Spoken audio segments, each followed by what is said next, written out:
Bueno, muy bien. Entonces, de lo que se trataba era de temas relacionados, ¿se acuerdan? Con estos estados de polarización que habíamos aprendido a describir. Una onda, eh, una perturbación vectorial como la luz electromagnética, la podemos pensar como que estaba compuesta por algo que se propagaba eh, a lo largo del eje Z, pero oscilando en X versor o en Y versor, ¿está bien?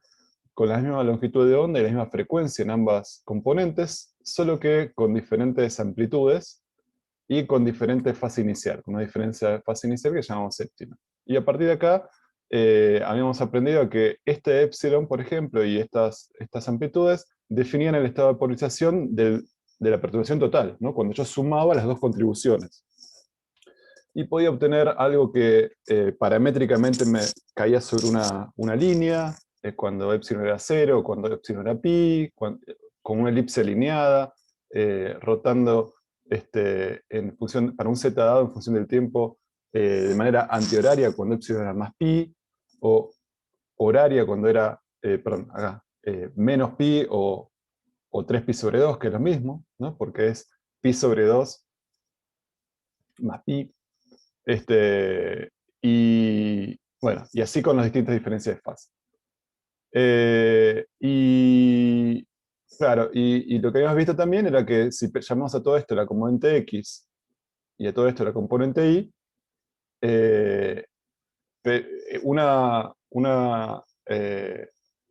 perturbación de este tipo satisfacía que las componentes estaban relacionadas a través de esta expresión, que no era ni más ni menos que la expresión de una general de una elipse, que forma un cierto ángulo alfa, dependiendo de epsilon, con el eje X, y bueno, y habíamos visto que los distintos casos especiales que transforman esa elipse en estas distintas figuras iban siendo justamente casos especiales de esta misma ecuación. ¿Eh? Bueno, después lo que les mencionaba la clase pasada era que en realidad en la naturaleza no existe una generación de luz polarizada. Más que nada, la luz que se genera en entornos naturales la podemos considerar como luz natural, y en ese sentido es una luz que no tiene una polarización definida, y eso básicamente es porque la emisión de luz en una dirección la podemos pensar que está compuesta por distintos trenes de onda, ¿no? De repente la luz es emitida en una dirección y sale con una polarización, pero al instante siguiente, como el proceso de emisión siguiente no tiene nada que ver con el primero, o está muy poco relacionado, después de un tiempito, pierde esa información de dónde está emitiendo y emite para otro lado, para otro lado, para otro lado, y eso lo puedo modelar como matemáticamente con la misma estructura, solo que el desfasaje de la segunda componente con respecto a la primera, por ejemplo, lo considero como una función que varía aleatoriamente con el tiempo. ¿Está bien? Entonces todo el tiempo está cambiando esto, se mantiene constante durante cachitos de tiempo, pero de repente pega saltos y tengo distintas porciones de la perturbación, cada una afectada con un epsilon distinto, y por lo tanto la combinación va a ser distinta, y eso va a hacer que el, la suma total, como estoy cambiando todo el tiempo este ángulo que está acá, el coseno está cambiando todo el tiempo, toda esta y está cambiando todo el tiempo, así que la suma está cambiando todo el tiempo. No se queda quieta en ninguna situación de las que vimos anteriormente.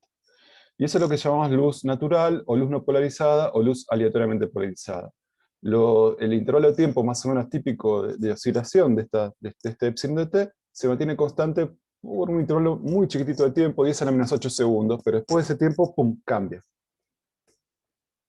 Y este era un ejemplito, si lo pudieron seguir, donde si acá tenemos la perturbación en X, que la consideramos como que depende del tiempo de una manera armónica, como habíamos visto, entonces en función del tiempo es una cosa así, y para ver la contribución en Y, lo que estoy graficando acá en este panel es una realización posible de esta fase que varía, esta fase inicial que varía con el tiempo, ¿no? Entonces se mantiene constante durante un intervalito, pero después pum, salta a cualquier valor, pum, salta a cualquier valor, pum, salta a cualquier valor. Entonces, si yo tuviera que graficar esto solo, que es este panel que está acá, cuando esto tiene un valor, esto casi es menos 3,14, esto es menos pi, entonces esto corresponde a una situación donde en 0 vale menos 1. Y acá, por alguna razón, empecé a graficar antes de 0. Entonces, es esta situación. ¿Está bien? Y en este punto, pum, pegó el salto, y en lugar de valer acá, bueno, la fase pegó un salto, y ahora está acá arriba. Y a partir de ahí sigue constante, y es como un coseno, como si siempre hubiera habido el valor este que está acá, durante este intervalo, y cuando llega este intervalo de tiempo, pum, esta fase saltó de vuelta, por lo tanto, es como si en lugar de estar acá, ahora estuviera acá, porque le estoy sumando un nuevo valor acá, bueno, y así sucesivamente. Entonces ven que esta forma tan random, tan aleatoria, hace que cuando yo ahora combino las dos, la componente X con la componente Y, entonces empiezo por ejemplo acá, ¿no? El X es este que está acá, el Y es este que está acá. Entonces empiezo acá, fíjense, empiezo acá arriba con un valor cercano a menos 1 en X, que está acá, que es este que está acá, y un valor cercano a 1 en Y, más o menos por acá. Supónganse que es acá. Después dejo pasar el tiempo y el X se va haciendo cada vez más positivo. ¿Está bien? Entonces estaba acá arriba, y el X se está haciendo cada vez más positivo, me muevo hacia la derecha. Y a medida que hago eso, el Y baja, ¿no? Y entonces voy bajando, voy bajando, voy bajando, hasta que llego acá, que se corresponde a este punto. El Y está cerca de 0. ¿Está bien? Acá, pasé de 0. Y acá, pum, pego el salto. Y lo que hace esto es que el siguiente punto, en lugar de estar acá, está por acá arriba. ¿Está bien? Eh, y a ver, acá hice bien un segundito, quiero ver si estoy haciendo bien la barrida. Estoy viniendo por el negro, estoy viniendo por el negro acá.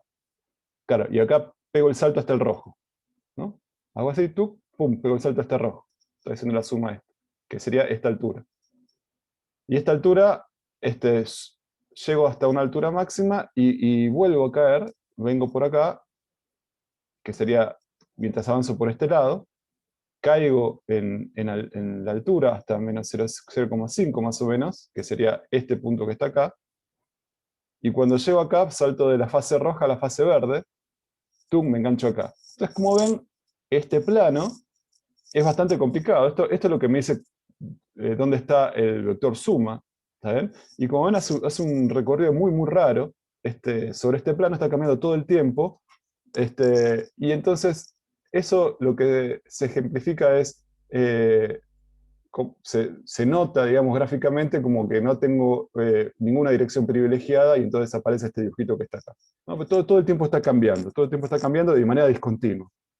Si yo pusiera el ojo mirando esta cosa que está acá, ustedes ven que todo el tiempo está cambiando la dirección del campo eléctrico incidente. Y Perdón, entonces, una preguntita eh, ahí va.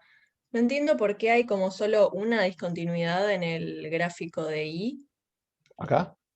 Sí, viste No, que no, como no, que, acá hay otra. Lo que pasa es que está graficado. Esto debería ser un salto. Lo une porque, pero fíjate, vengo acá y en lugar de seguir ok, por acá ok. abajo, ¡pup!, vengo acá arriba y salto acá. Esta línea es porque este punto está unido por esto, porque cuando lo dibujé como una línea todo.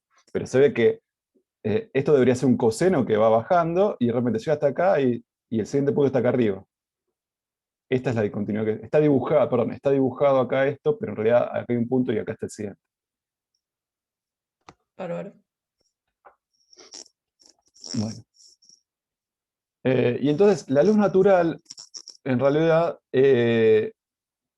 vamos a ver que en la naturaleza hay ciertas formas de elegir un sentido privilegiado, si quieren. O sea, hay cierta forma de lograr una contribución de una componente polarizada, y en general entonces se modela como la luz natural como una luz completamente aleatoria, más la contribución quizás de una componente polarizada, ¿no? Entonces, ustedes en algún momento cuando miran al cielo pueden ver alguna cosa de este tipo. O sea, es aleatorio, pero fíjense que esta, esta, esta dirección está como reforzada.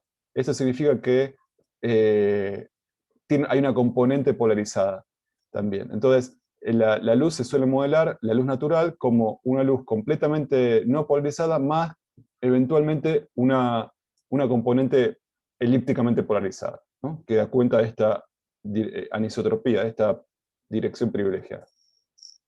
Y se modela entonces como la suma de las dos cosas. Pónganse, se modela como esto que está acá, que sería como una luz completamente polarizada, donde epsilon de t es la función random, que varía completamente random, de a trozos, ¿no? Es constante de a trozos, pero con saltos discontinuos. Las dos componentes tienen la misma amplitud, porque no hay diferencias entre una y otra, es completamente isotrópico, la luz no polarizada, esta que está acá, más una componente que podría llegar a ser una componente elípticamente polarizada, en el sentido de que esto que está acá es una luz donde tengo una contribución en X, una contribución en Y, y esta, fíjense que es una constante ahora. No sé cuánto vale esto, pero todo esto le aporta a la componente elípticamente polarizada lo que sería la mezcla, que es lo que en realidad estoy mirando. Entonces, esta también es una forma de modelar la luz natural, teniendo en cuenta la posibilidad de que exista cierto grado de polarización por algunos de los mecanismos que vamos a contar ahora. Bueno, y les hablaba que en la naturaleza se usa, acá no puse los ejemplitos, pero hay como evidencia de que algunas especies usan la componente polarizada de la luz natural para navegar, para orientarse, y tecnológicamente eh, lo que la tecnología humana, digamos, ha aprovechado el hecho de que la luz es en realidad una onda vectorial y puede ser polarizada para un montón de cosas. Y entonces lo que vamos a ver ahora es distintas maneras de, bueno, perdón, lo que ustedes ya vieron, estoy repasando nada más, es algunas maneras de cómo a partir de luz natural obtener luz polarizada, ¿está bien? Y eso lo que les conté algo sobre dicroísmo, o sea, filtrar todo lo que no oscila en una dada dirección, absorbo todo lo que no oscila en una dada dirección, lo absorbo y dejo pasar solo lo que está oscilando en una sola dirección, y así obtengo una luz linealmente polarizada. También vimos que les conté sobre maneras de polarizar que involucran fenómenos de reflexión o de scattering, ¿está bien? Y no sé si habíamos llegado a contar sobre láminas retardadoras. ¿Había algo de láminas retardadoras? Ahora no me acuerdo. Me parece que no, pero Ok, no sé la ok, verdad. ok. Entonces esto lo vamos a ver. Bueno, entonces pasemos rápidamente por acá, por estas dos cosas. Eh, bueno, eh, dos ejemplos de dicroísmo. El estado de polarización lineal que voy a producir va a resultar de absorber selectivamente perturbaciones que oscilan perpendicularmente a una dirección dada, ¿no? Entonces, yo tengo un estado general, cualquiera, de hecho este es un estado de luz natural, ¿está bien? Y lo que existe, por ejemplo, de manera en la naturaleza son algunos materiales que por cómo es su estructura cristalina, responden de manera distinta a si la perturbación se encuentra en una dirección o perpendicular a esa dirección, ¿no? Es como que tienen un eje que define esta dirección, define esta anisotropía. Hay una dirección privilegiada, hay un eje óptico, y componentes perpendiculares al eje óptico son absorbidas, ¿no? Y eso tiene que ver con, justamente, esta anisotropía hace que el movimiento de las cargas no sea igual en cualquier dirección, y puedan oscilar en una dirección pero no en otras. Entonces, la respuesta del material, cuando las cargas son excitadas, perdón, en una dirección, en la dirección paralela al eje óptico, es muy diferente a cuando la excitación, o sea, el campo eléctrico externo que empieza a mover las cargas, sucede en una dirección perpendicular a esa dirección privilegiada. Entonces, lo que sucede es que cuando las cargas son aceleradas en una dirección, si este es el eje óptico, en una dirección perpendicular al eje óptico sobre un plano así, por ejemplo, si las trato de mover de esta manera, las cargas se aceleran, pero es tan disipativo el movimiento, las cargas aceleradas no radian, sino que rápidamente entregan la energía que les está dando el campo eléctrico para empezar a moverlas, la entregan con colisiones hacia la red, o sea, en forma de calor, las disipa en forma de calor. Entonces, no las remite en forma de onda, que es lo que constituye la onda por aquí adentro, la onda electromagnética, que es un juego entre lo que va entrando y lo que va remitiendo las cargas que se empiezan a acelerar. Eso es lo que constituye la onda que se mueve adentro del material, sino que cuando en estas direcciones, en las direcciones horizontales, en este dibujito, las caras cuando son aceleradas rápidamente ceden esa energía a la red, en forma de golpes, así que lo que están haciendo es calentando la red, o sea, pierden las disipa esa energía en forma de calor. Entonces, si yo estoy ingresando con luz no polarizada de este lado, fíjense que como yo la estoy pensando como algo que oscila en X y algo que oscila en Y, cambiando la fase todo el tiempo, no importa, oscila en Y, una de las direcciones es esta, otra dirección es esta, y no importa cuál de las dos es, ahora no sé cuál, digamos, supongamos que es como en el dibujo, acá la componente X, esta que está acá, fíjense que a medida que avanza se va haciendo cada vez más chica, más chica, más chica por este proceso que les digo acá. Entonces, a la salida solo tengo componente Ni. ¿Está? Solo tengo componente Ni. Bueno, y hay materiales, la turmalina es un material dicroico que tiene este fenómeno. Entonces, si yo ilumino, por ejemplo, a lo largo del eje Y con luz no polarizada, fíjense que lo que está pasando acá, el eje óptico en este caso es el Z. El eje óptico es el Z. Entonces, cuando yo avanzo con Y, oscilaciones en X y en Z, la oscilación en X se va a perder y solamente va a quedar linealmente polarizado por este lado.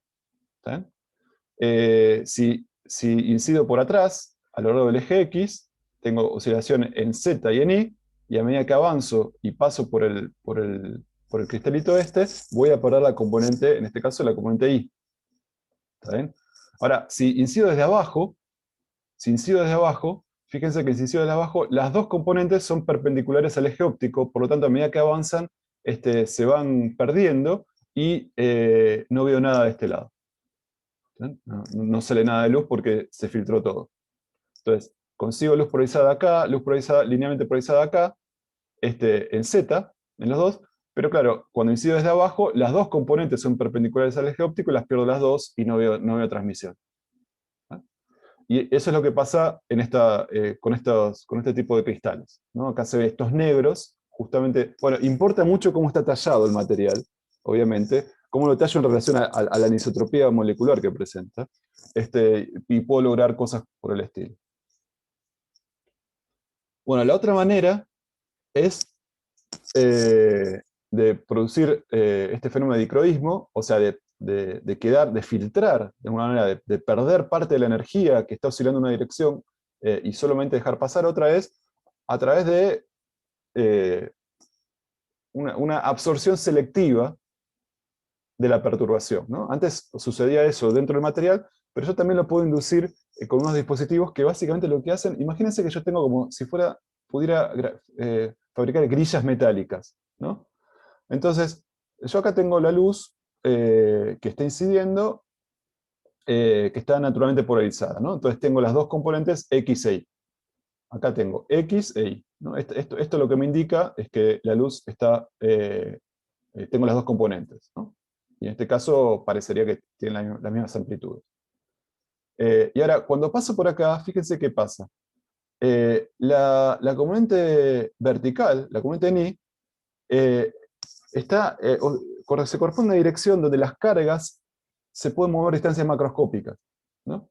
Y al hacerlo, pueden interactuar con esta grilla, con la parte cristalina de esta grilla, y al hacerlo van a empezar a moverse esas cargas y van a empezar a chocar y van a ceder esa energía nuevamente, van a ceder esa energía a la red y entonces no se van a, la absorben esta componente y no es remitida ni mucho menos.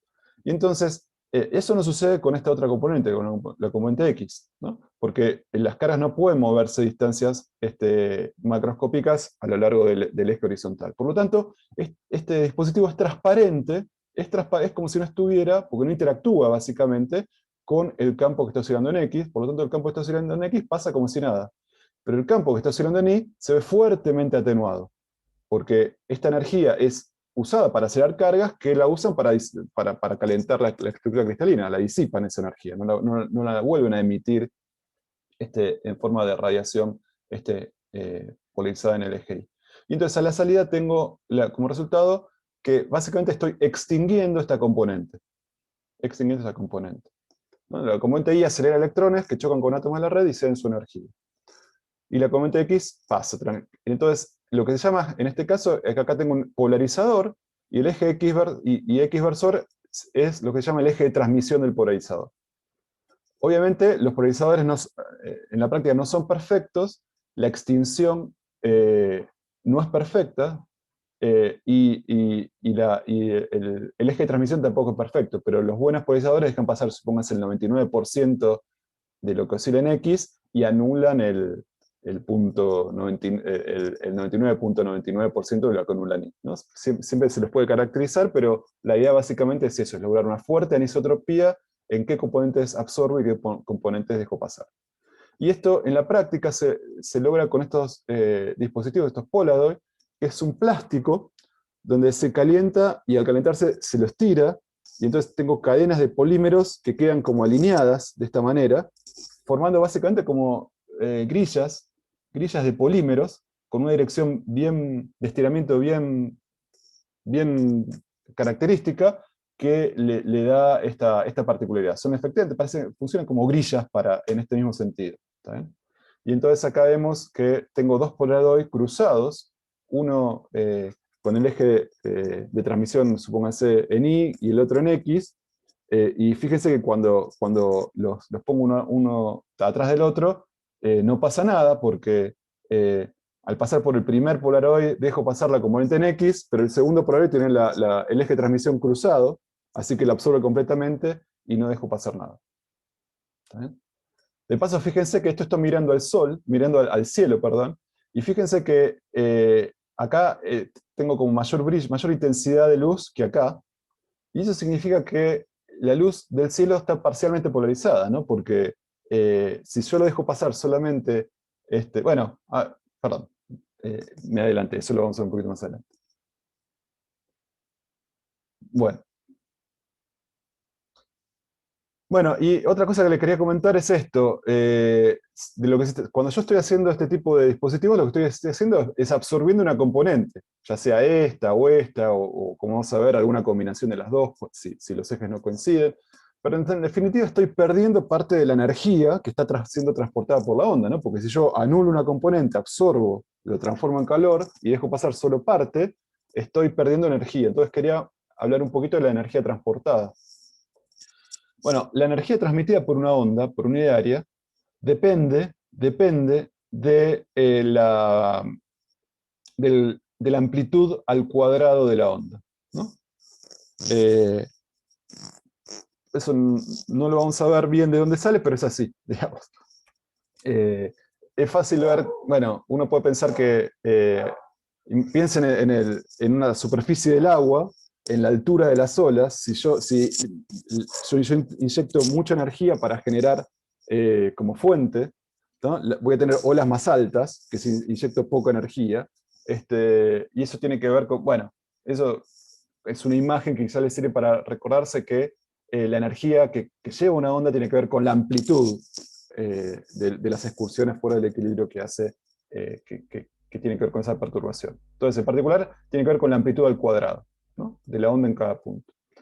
O sea, y esto, en el caso electromagnético, la energía transmitida por una onda, por unidad de área, es epsilon 0 por c, donde c es la velocidad de la luz, permitividad eléctrica en el vacío, y E es la amplitud del campo al cuadrado. Esto tiene unidades de energía, de densidad de energía por unidad de área. Esta es una energía instantánea que me dice, en cada punto del espacio, a cada tiempo, cuál es la energía que está siendo transmitida por la onda que está atravesando ese punto en ese tiempo. Hay otra cantidad importante que nos va a interesar, que es la siguiente. Es la energía transmitida por unidad, es esto que está acá, es esta cantidad, pero por unidad de tiempo. ¿Saben? O sea, es en promedio.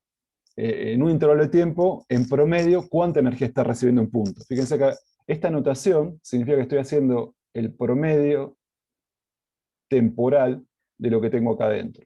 ¿Está bien? Es el valor medio de lo que tengo acá adentro en tiempo, a lo largo promediando en un intervalo temporal. Y esto es súper importante, y es en realidad lo que tiene, y esto se llama irradiancia, ¿no? Es energía por unidad de área por unidad de tiempo, o sea, es potencia por unidad de área, ¿no? Entregada por la perturbación en un dado punto del espacio en promedio. Y esto es una cantidad físicamente importante porque esta que está acá, si bien me habla de la energía transmitida a un punto en un dado tiempo, dado que la frecuencia de oscilación de la luz es muy, muy alta, ¿está bien?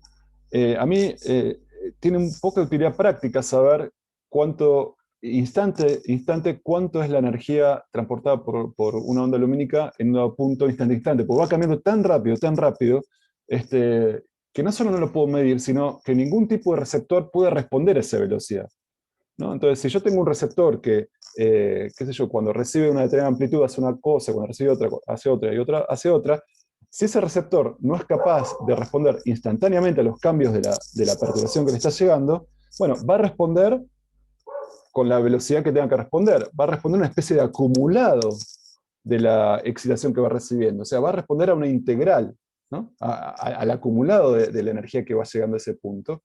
Y entonces, lo que va a tener sentido para todos los efectos prácticos es cuánta energía le llegó por unidad de tiempo. ¿Está bien? ¿Cuánta la energía le llegó en un promedio temporal? Para saber, porque eso, a partir de ahí voy a poder establecer una medición, o una respuesta o lo que fuera. Entonces, lo que va a importar, entonces, por ejemplo, para el ojo, es la irradiancia. Ahora eso lo vamos a ver en un ratito. Entonces, esta es la cantidad que nos va a interesar a nosotros. ¿Está bien? ¿Cuánta energía llega lumínica? O sea, ¿cuánta luz, en definitiva, mi ojo puede recibir? Porque el ojo es un mecanismo que recibe luz, y la cantidad de luz que recibe tiene que ver con esta energía que está transportando la onda lumínica. Entonces, en un punto dado, ¿cuánta luz voy a ver? En promedio, eso me da la irradiancia. ¿Y cómo se calcula la irradiancia? Bueno, como dice la formulita, tengo que hacer el módulo cuadrado de la perturbación, de esto que está acá, que en un dado punto del espacio, por ejemplo, en este punto P, si la luz fue emitida acá, en este punto, si tomo como referencia, perdón, el 0 acá, en este punto P, bueno, tendré la componente X evaluada en P, la componente Y evaluada en P, tengo que hacer esta cuenta y hacer el promedio, ¿no? ¿Cuánto llega acá en promedio? Bueno, pero esto es fácil, esto EX es esto que está acá, donde lo único que tengo que hacer es evaluar acá Z en P, eh, y entonces tengo que hacer el promedio de esta cosa que está acá. Y lo mismo para esta componente que está acá, ¿no? Es EI, evaluar esto en P, y ver cuánto vale el promedio temporal de eso, ¿no? Obviamente las constantes salen afuera, porque no dependen del tiempo, y me queda solamente encorchetado en el coso del promedio la función que sí depende del tiempo, que es coseno cuadrado de Kp menos WT, y coseno cuadrado de Kp menos WT, más epsilon. ¿Está bien? Y bueno, entonces lo que tengo acá es que tengo que hacer el promedio de una función armónica, el coseno cuadrado, perdón, en particular. Esta es una constante que depende del tiempo como coseno cuadrado de omega t, en las dos, ¿no? En las dos aparece coseno cuadrado de omega t. Y el promedio de coseno cuadrado eh, de algo que funciona, depende del tiempo, más una constante cualquiera, ¿qué es? ¿Cómo hace uno el promedio? Bueno, uno suma sobre un montón de eventos y divide por la cantidad de eventos, ¿no? Entonces, como es un continuo, yo sumo sobre todos los valores que toma lo que yo estoy promediando entre t y entre el tiempo que estoy mirando y el que estoy mirando, dejo pasar un periodo, porque es una expresión periódica, más allá de un periodo t, voy a ver lo mismo. Entonces, el promedio lo hago en un periodo, y voy sumando todas esas cosas y después divido sobre 1 sobre t. Esto es un promedio, es un promedio. ¿Está bien? Solo que, como es un continuo, tengo que integrar en lugar de sumar n contribuciones y dividir por 1 sobre n. Bueno, esta cuenta que está acá, no importa cuánto valga alfa, esta es una función que cuando dejo pasar un periodo t, fíjense que este argumento va de 0 a 2pi, así que vuelve a tener el mismo valor, y sin importar cuánto vale alfa. Y cuando yo hago la cuenta, bueno, no importa, esto ya lo comenté antes, es todo un medio. Es todo un medio. Entonces, tanto este promedio como este promedio, en realidad, da un medio. Es un valor, cuando tomo el valor medio temporal, todo esto lo puedo reemplazar por un valor de un medio. ¿Está? Y entonces, en definitiva, la irradiancia me queda S0x cuadrado más S0y cuadrado sobre 2. ¿No? Esa es la radiancia de una onda polarizada de cualquier manera que está avanzando en la dirección Z. ¿Está bien? Entonces, esta es la cantidad que es la energía que llega al punto P por unidad de tiempo por unidad de área. Bueno, y cuando esto... entonces, esa es la energía que está transmitiendo esta onda, por ejemplo, esta onda que está acá. Y ahora, ¿qué pasa cuando le pongo un Polaroid? El Polaroid, fíjense que el eje de transmisión, a propósito acá lo puse como que forma un ángulo distinto, un ángulo θ, con el eje que estaba usando para describir la onda que estaba incidiendo, ¿no? Fíjense que la onda que está incidiendo la estoy escribiendo en función de x e y, la incidente en función de x e y, y este coso que está acá lo pongo con un eje de transmisión que forma un ángulo θ con el eje y. ¿Está? Entonces, ¿cómo estoy describiendo ahora la onda incidente? Que es algo que oscila en X y algo que oscila en Y, y en un determinado momento, por ejemplo, está en esta posición, ¿no? Y lo considero como algo que oscila en Y y algo que oscila en X, superposición de eso. Bueno, y oscila en X con esta amplitud y en Y con esta amplitud. Ahora, para analizar qué es el resultado de poner un Polaroid en el camino de esta onda, el Polaroid se describe muy fácilmente si yo pudiera describir la onda que incide no en términos de X e Y, sino en términos de T versor y A versor, en términos del eje de transmisión y el eje de absorción, si quieren. ¿Está bien? Porque ahí yo sé que todo lo que oscila en esta dirección pasa y todo lo que oscila en esta dirección se absorbe. Entonces lo que voy a hacer es describir matemáticamente esta perturbación no en X y en Y, sino en el sistema de referencia de los ejes de transmisión y de absorción del polarizador. ¿No? Entonces, lo que estoy haciendo es pensando en describir este vector rojo, no en términos de estas dos componentes, sino en términos de dos componentes alineadas con las direcciones de transmisión y de absorción. ¿Está? Yo sé que este ángulo es θ entre el eje Y y T. ¿Está? Bueno, este vector es el mismo vector físico descrito de esta manera, que lo puedo describir también en este nuevo sistema de referencia, descrito de esta manera, con estas dos componentes, con esta componente a lo largo del eje T y esta componente a lo largo del eje A. ¿No? ¿Qué es lo que estoy diciendo acá? Estos valores van a tener que ver con quiénes serán estos, pero bueno, en la figura, esta es la componente, esta es esta amplitud y este es esta amplitud. ¿No? Es un cambio de coordenadas. Y una vez que tengo a la luz, a la perturbación descripta en este sistema de coordenadas, es muy fácil describir lo que hace el Polaroid. Lo que hace el Polaroid es perder esta componente. Así que a la salida voy a tener algo, es solo esta parte que está acá, oscilando en la dirección de transmisión. ¿Está? Así que esto es el campo a la salida, descripto en el sistema de coordenadas del Polaroid. Fíjense que esto está en T versor. Y en cuanto a la irradiancia, fíjense que la irradiancia tiene que ver con esto al cuadrado, ¿no? Porque esto aporta un medio, cuando tome el valor medio de esta cantidad del coseno cuadrado, va a aparecer un medio, así que esta es la irradiancia, que si la luz incidente hubiese sido natural, o sea, esta cantidad hubiese sido la misma que esta, esto haría que, o sea, este largo hubiese sido el mismo que este, digamos, y lo mismo hubiera pasado con esta componente y esta componente, ¿está bien? Entonces, lo que es claro acá es que estoy quedándome con la mitad a la salida, con la mitad de la irradiancia que tenía la entrada, ¿no? Así que esto que está acá, estoy perdiendo la parte esta que está acá, que si lo que estaba diciendo era que si la luz fuese natural, estoy perdiendo la mitad, que es lo que decía acá. Bueno, esto se los dejo, porque hay bastantes en la práctica, pero es un ejercicio un poquito de vuelta de cómo queda, qué pasa cuando ahora yo a esta perturbación que venía oscilando linealmente le pongo un segundo Polaroid acá atrás.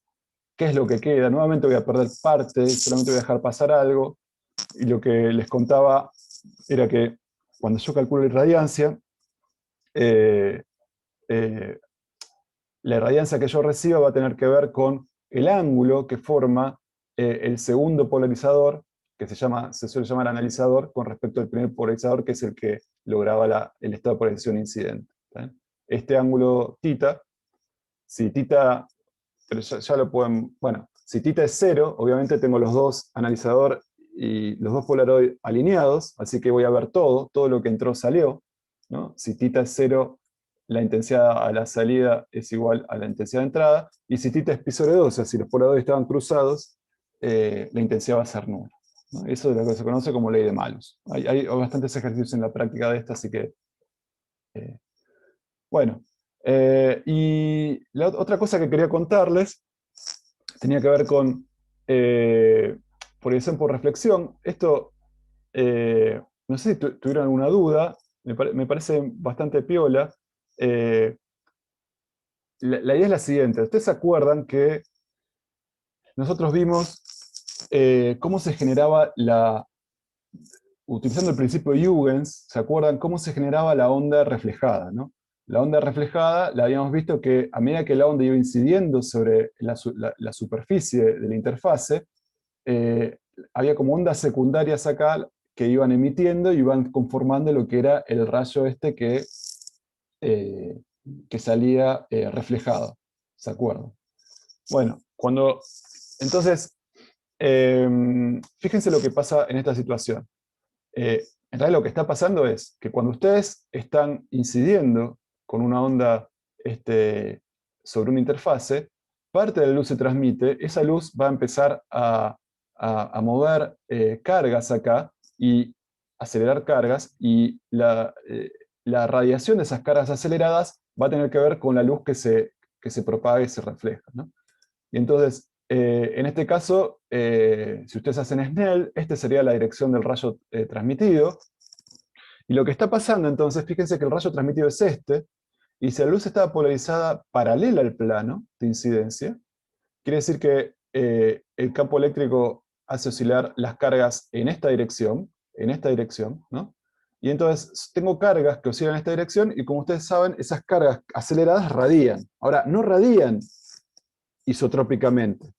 En particular, la radiación es máxima para las direcciones, ¿se acuerdan? Para las direcciones perpendiculares al movimiento en que las cargas están aceleradas, a la dirección en el que se están moviendo. Y en particular, sobre la dirección, en una dirección paralela al movimiento, no hay radiación. ¿Se acuerdan los diagramas esos que habíamos visto hace un tiempo?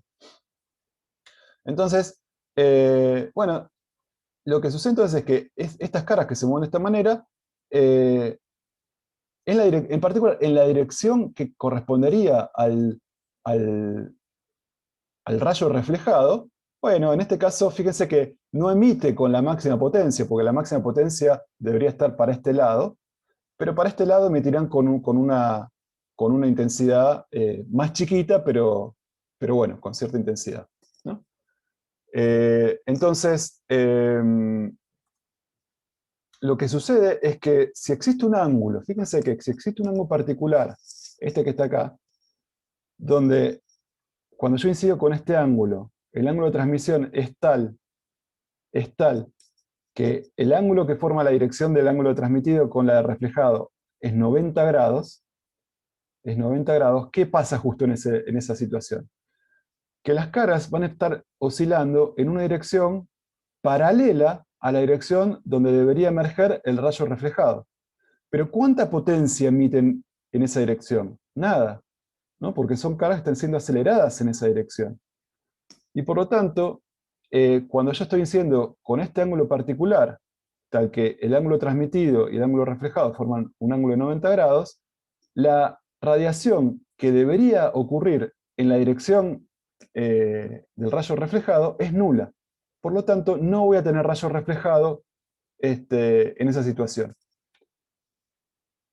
¿Se entiende?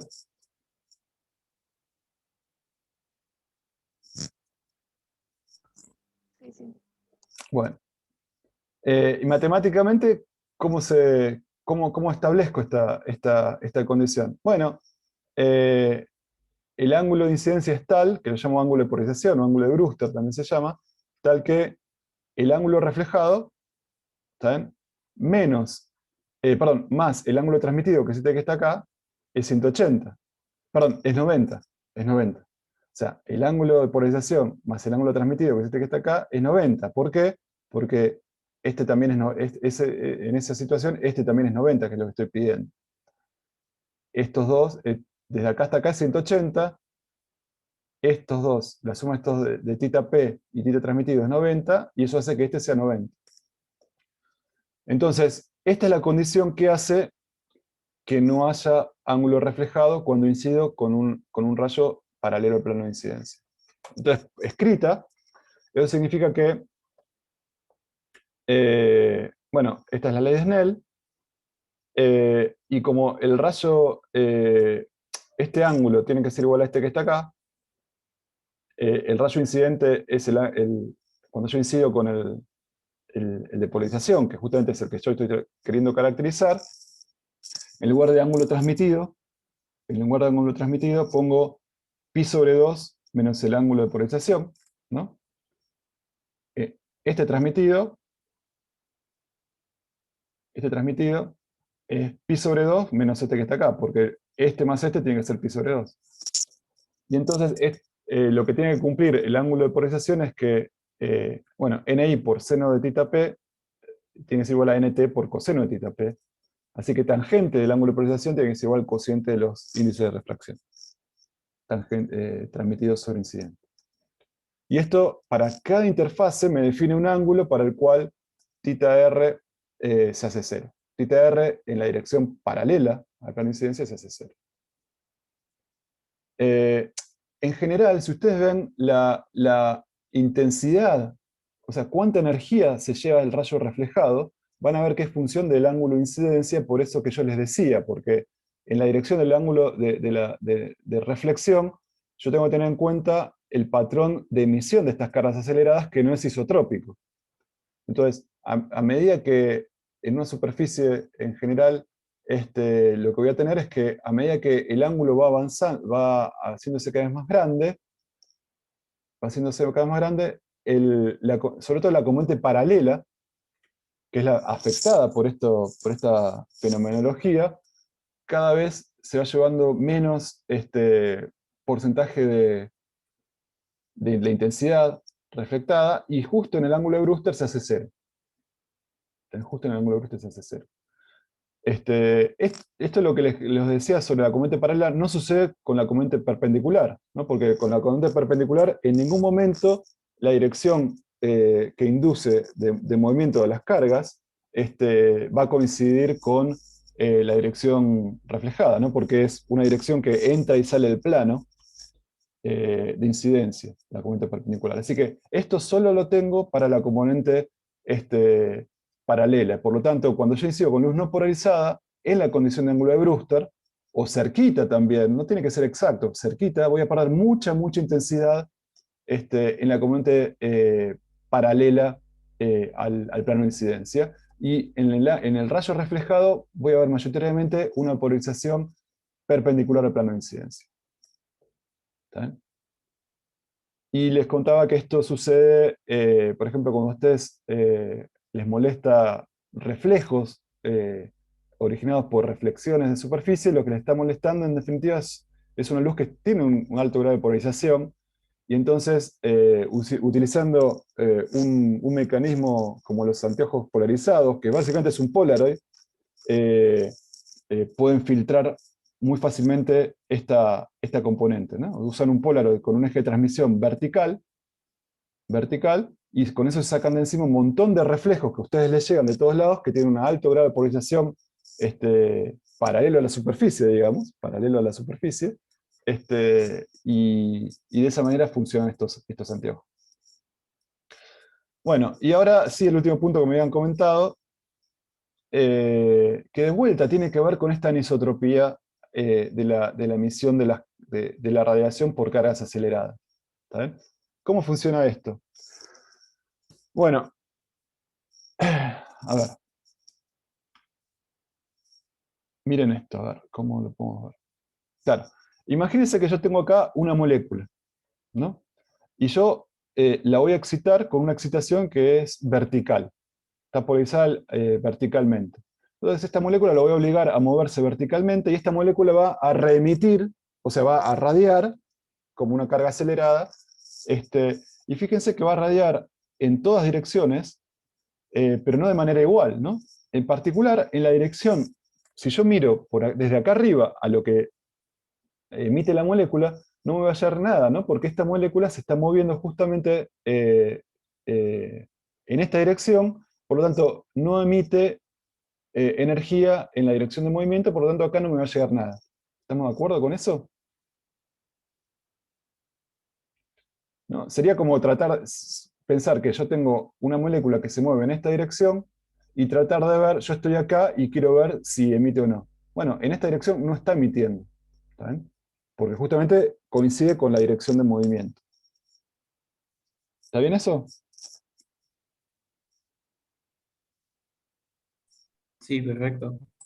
Bueno, entonces, y ahora imagínense que emito, ahora estoy excitando a esta molécula, pero ahora con un vector polarizado de esta manera. Entonces, eso lo que hace es que ahora esta molécula va a emitir en muchas direcciones, sin ningún problema, pero justo en la dirección esta, que ahora coincide nuevamente con la dirección de movimiento, a mí no me va a llegar nada. ¿Está bien? O sea, esta emisión inducida por una perturbación en el eje X, a mí no me va a llegar nada cuando es emitida absorbida y reemitida por esta partícula. Y entonces, en general, cuando tengo luz natural, voy a tener situaciones como esta. Si estoy mirando en esta dirección, fíjense que no me va a llegar nada, no me va a llegar nada de la luz que se mueve, de la luz emitida. eh, o sea, perdón, si yo vengo con luz natural, es como si esto estuviese siendo forzado a moverse en distintas direcciones, ¿no? Pero yo lo puedo pensar como superposición de esas cosas. Y en particular, lo que yo veo es que todo lo que tenga que ver con movimiento en esta dirección a mí no me va a llegar. Por lo tanto, lo único que me va a llegar tiene que ver con el movimiento perpendicular a esa dirección, que es este que está acá. Por lo tanto, acá arriba solamente me va a llegar luz linealmente polarizada. Nuevamente, si estoy en esta dirección, fíjense, de todos estos movimientos, este que está acá no me va a llegar. ¿Está bien?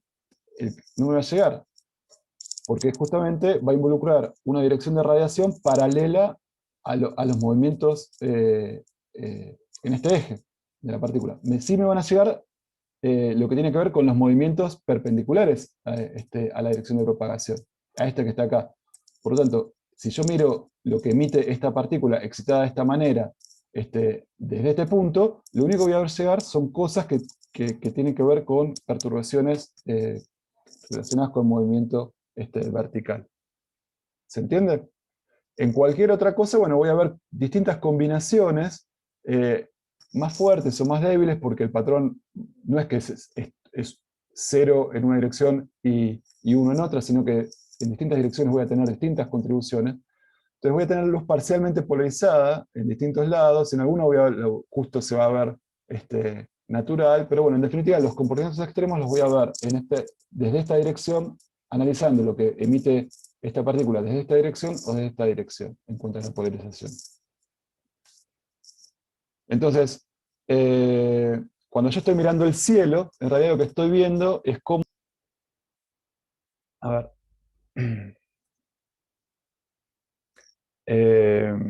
Bueno.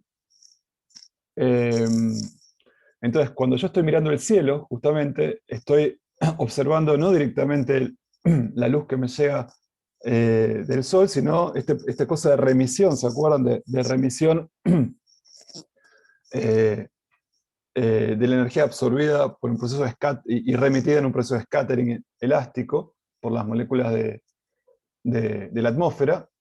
Y entonces, cuando yo estoy mirando hacia una dirección, el movimiento de esas moléculas en la dirección, paralelo a la dirección que yo estoy mirando, digamos, la radiación asociada con ese movimiento no me va a llegar a mí.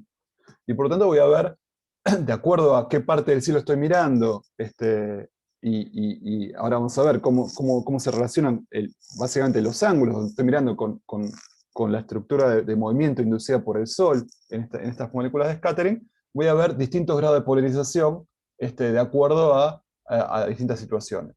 En particular, cuando yo estoy mirando, imagínense al atardecer,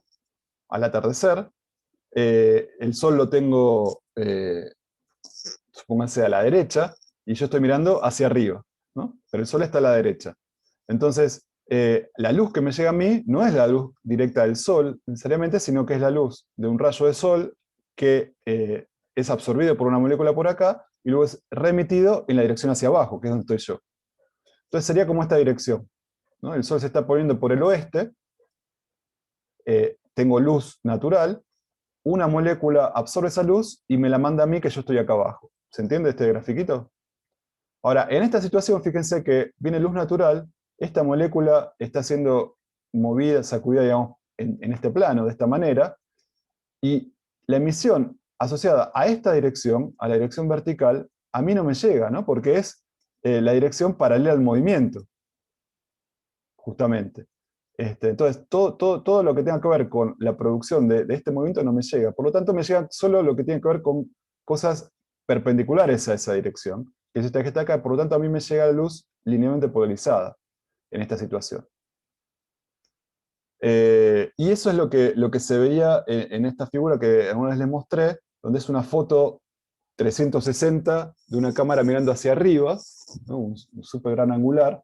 El Sol es el atardecer, son las 8:30, las 6:30 de la tarde, el Sol está, este sería el oeste, este sería el este, y yo estoy mirando hacia arriba, y estoy poniendo un Polaroid frente a la cámara. Por lo tanto, ustedes ven que acá hay una franja negra, el Polaroid justamente está cruzado con esta dirección. Entonces, la existencia de esta franja negra me dice que existe un cierto grado de polarización en la luz que me está llegando acá, justo en la zona de arriba mío, que da cuenta de esto que está acá. Da cuenta justamente de esto que está acá. ¿Está bien? Esto es lo que les contaba. No sé si tienen una pregunta de esto.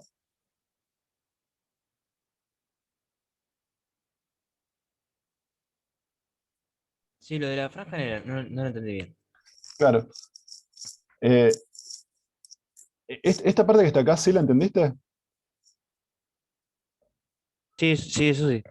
Bueno, ahora, si a mí a la cámara, digamos, le llega luz no solamente de la posición perfectamente perpendicular, que sería esta, sino también de zonas más acá, más acá, más acá, más acá, ¿no? Entonces, esas zonas, fíjense que de esas zonas sí me va a llegar radiación que no necesariamente ahora va a estar linealmente polarizada, va a tener cierto grado de polarización, pero si yo tuviese una partícula acá, en la dirección que tiene que recorrer el rayo desde donde está la partícula hasta donde está la cámara, supongo que hasta acá abajo, no es la dirección de movimiento justamente vertical, ¿no? Tiene que correrse un poquito más para acá, así que me va a llegar un poquito de luz de ese lado.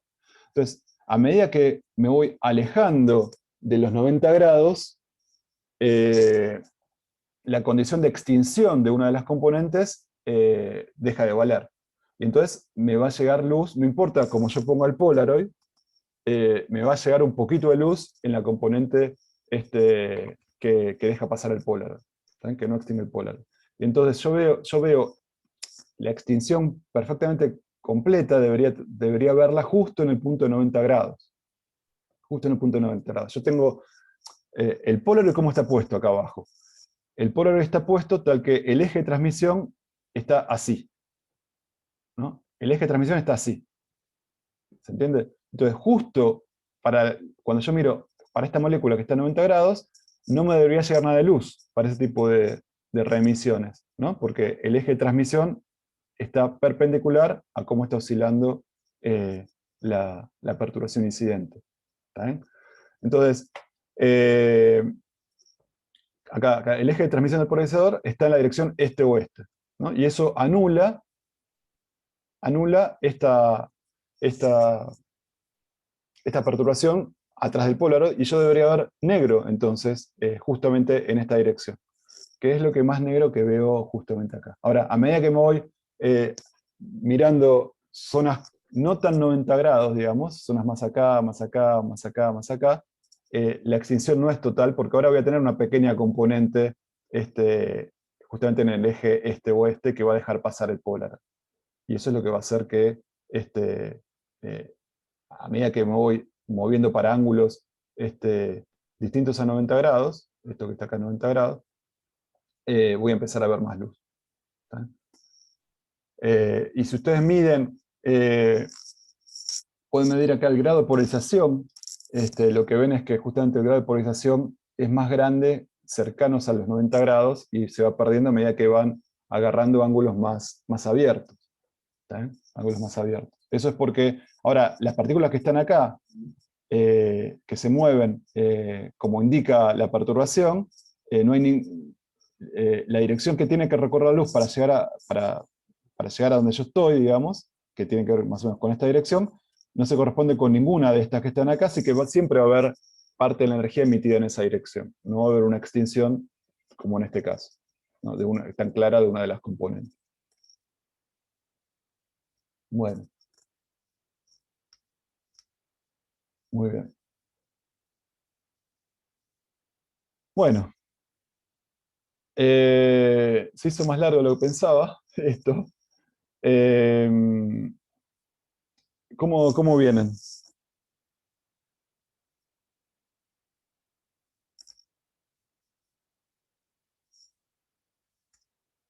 Bien, creo. Bueno.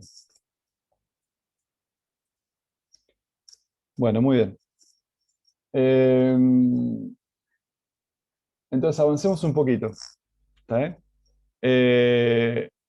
Entonces lo que vimos fue cómo, básicamente, estuvimos viendo estas dos cosas. Cómo a partir de luz no polarizada podíamos obtener luz polarizada. ¿Está bien? Con dicroísmo, o mediante reflexión, o por scattering. ¿Está bien? Y ahora, lo que les quería contar es un poquito sobre láminas retardadoras, ¿no?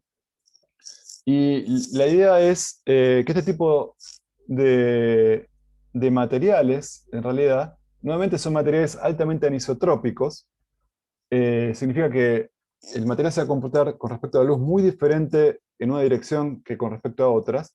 Y en particular vamos a hablar de materiales birrefringentes. ¿Está bien?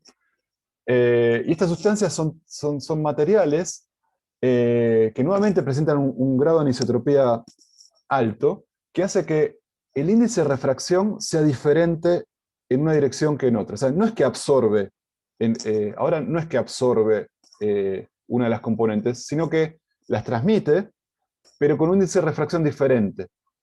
¿Se entiende? Entonces, queda definido un eje óptico, y en la dirección del eje óptico voy a tener un índice de refracción, y en las direcciones perpendiculares al eje óptico voy a tener otro índice de refracción. Es como si se tratara de dos materiales diferentes.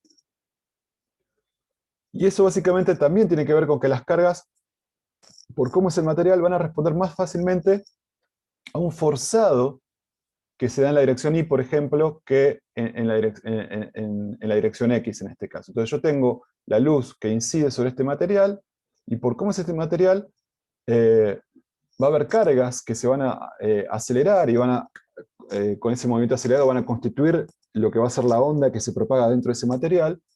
pero el forzado, o sea, la aceleración de esas caras va a ser diferente cuando el movimiento se da en el eje, a lo largo del eje óptico que cuando se da, por ejemplo, en la dirección X, que es perpendicular a ese eje.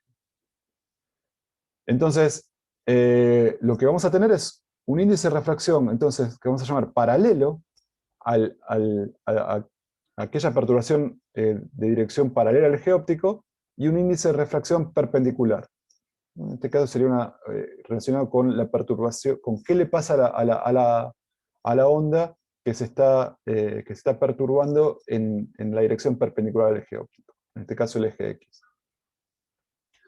Ahora, si estamos diciendo que tienen distintos índices de refracción, en realidad lo que estamos diciendo es que las perturbaciones se van a propagar a velocidades diferentes, ¿se acuerdan? Porque el índice de refracción tenía que ver con la velocidad de propagación en el medio de la onda. Entonces, la onda que se propaga paralela al eje óptico se va a propagar con una velocidad, y la perturbación que se propaga perpendicular al eje óptico lo va a hacer con otra velocidad. Y entonces, antes del intervalo les cuento esto que tiene que ver con eso. Entonces, imagínense, este que está acá es un material birrefringente. ¿Está bien? En este material birrefringente vamos a suponer que tengo un índice de refracción perpendicular mayor al índice de refracción paralelo. ¿Está bien? Eso significa que la velocidad de la perturbación perpendicular va a ser menor a la velocidad de propagación de la perturbación paralela al eje óptico. ¿Está bien? Este es un material típicamente birrefringente. Entonces lo que les estoy mostrando acá es cómo reacciona el material ante una perturbación paralela y una perturbación perpendicular. Solo que por cuestiones de dibujo, si esta es la paralela, la perpendicular debería haberla dibujado en perspectiva, en perspectiva, digamos, debería ser normal a esta otra, pero permítame que la dibuje igual para que se entienda el dibujo. Si no, el dibujo me queda muy feo. ¿Se entiende? Pero esta perturbación debería estar en un plano que sale, digamos, del dibujo, que sale de la pantalla, ¿no? Pero bueno, la dibujo así. ¿Está bien? La dibujo así, pero siempre recuerden que es la perturbación perpendicular. Vamos a suponer que el eje óptico es este que está acá, ¿no? Bueno, entonces, acá les estoy mostrando parte del perfil. El perfil sigue acá adentro y después sigue acá afuera, pero les estoy mostrando parte del perfil, ¿no? O sea, la foto, la instantánea de la perturbación en un determinado momento, pero se lo muestro acá nomás para resaltar lo siguiente. Entonces, lo que tiene que suceder es que dentro del material, o sea, fuera del material, las dos perturbaciones viajan a la misma velocidad, ¿no? Porque no importa la dirección de la perturbación, el aire no es birrefringente, así que existe el mismo índice de refracción, las dos perturbaciones, como tienen la misma frecuencia y la misma longitud de onda, se mueven a la misma velocidad, ¿no? Eso sucede acá y eso sucede acá. Ahora, ¿qué pasa en el medio? ¿Qué pasa dentro del material birrefringente? Bueno, voy a tener una velocidad paralela y una velocidad perpendicular, o sea que esta perturbación, si ahora la pienso como una única perturbación paralela, va a viajar a una velocidad dentro del material diferente a esta que está acá. Ahora, si yo digo que la velocidad va a ser diferente, si yo ahora quiero graficar cómo es el perfil de perturbaciones, ¿cómo hago? Porque la velocidad, ¿se acuerdan que la velocidad tenía que ver con era lo que unía el dominio temporal con el espacial? La velocidad era el producto de la longitud de onda por la frecuencia. ¿Está bien? Entonces, si yo digo que las velocidades son diferentes, ¿qué es lo diferente? ¿Tienen frecuencias iguales y longitud de onda diferente? ¿O longitud de ondas iguales y frecuencias diferentes? ¿O las dos cosas diferentes dentro de este material? ¿Qué es lo que pasa dentro de este material cuando yo digo que las velocidades son diferentes? ¿Se entiende la pregunta?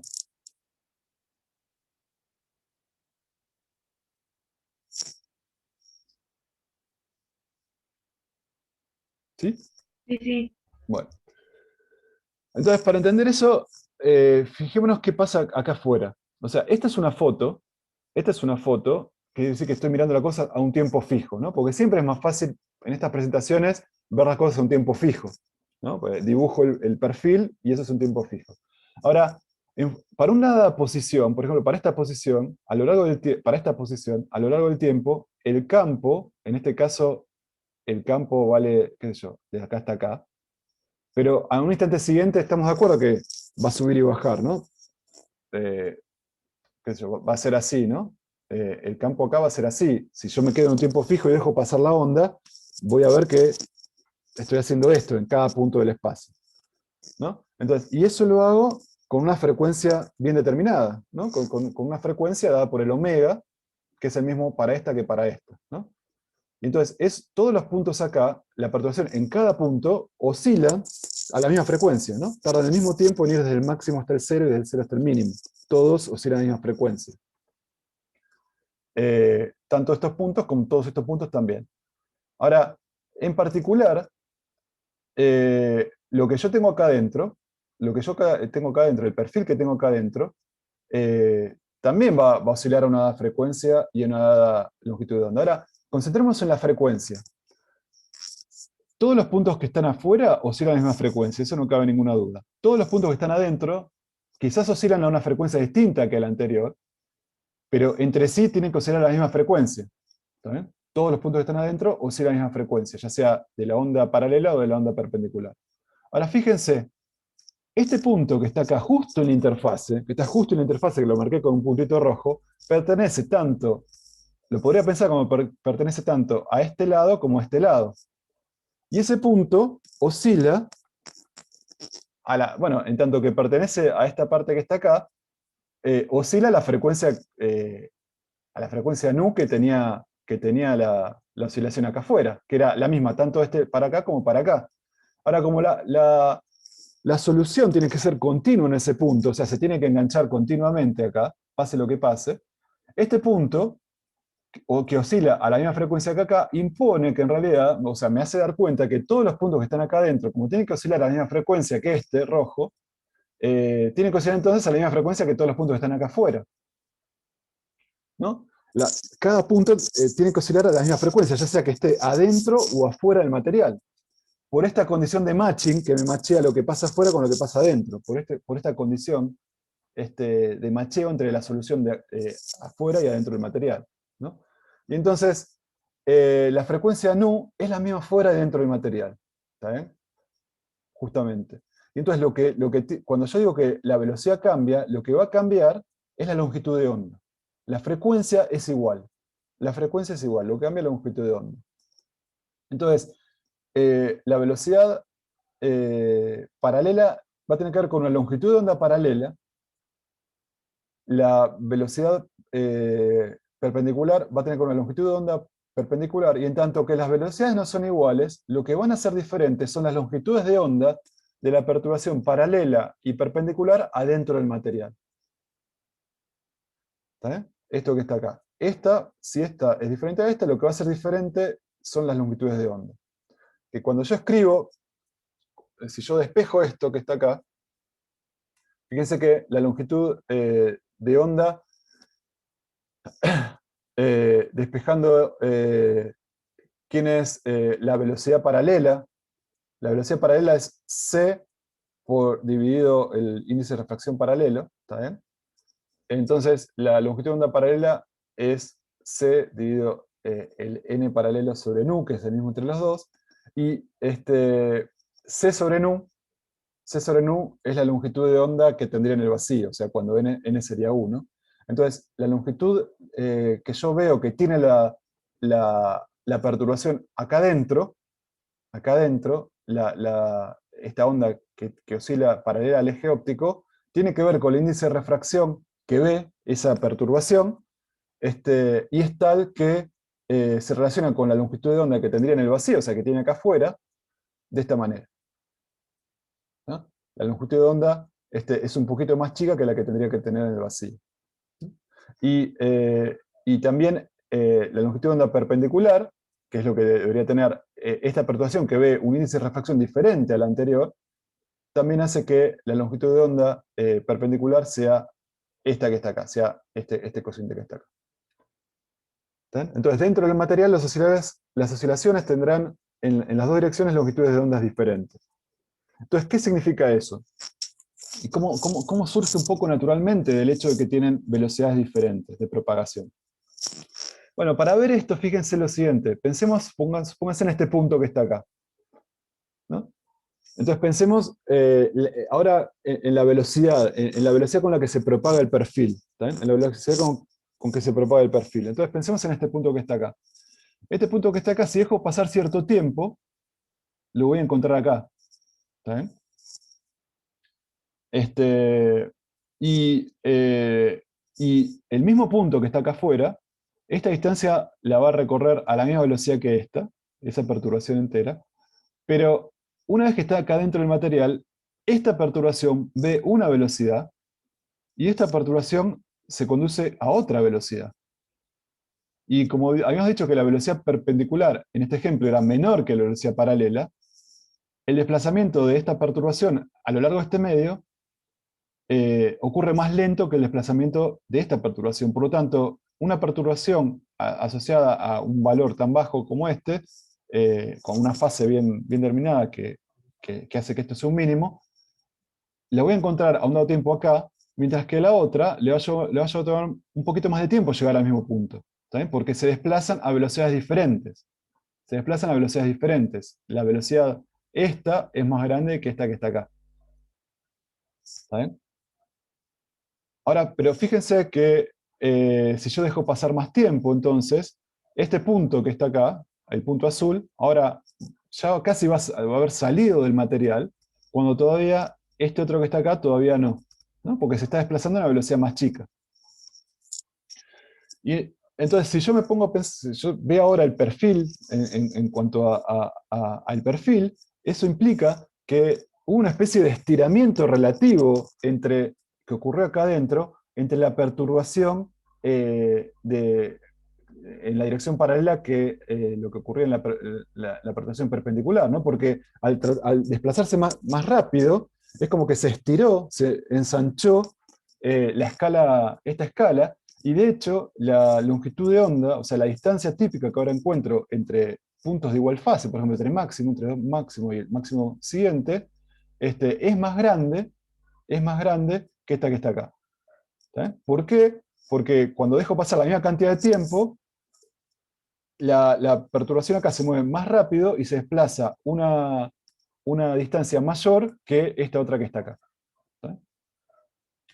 Entonces, de esta manera vemos cómo se conecta la idea de que, siendo que las frecuencias son iguales, diferencias en velocidades repercuten en diferencias en longitudes de onda de las perturbaciones para una y otra dirección, ¿no? Para dirección paralela y para dirección perpendicular al eje óptico. Bueno, entonces, hagamos un intervalito ahora, ¿está bien? Y de 10 minutos, volvemos y media, si quieren, y terminamos esta parte de biorefringencia, ¿está bien?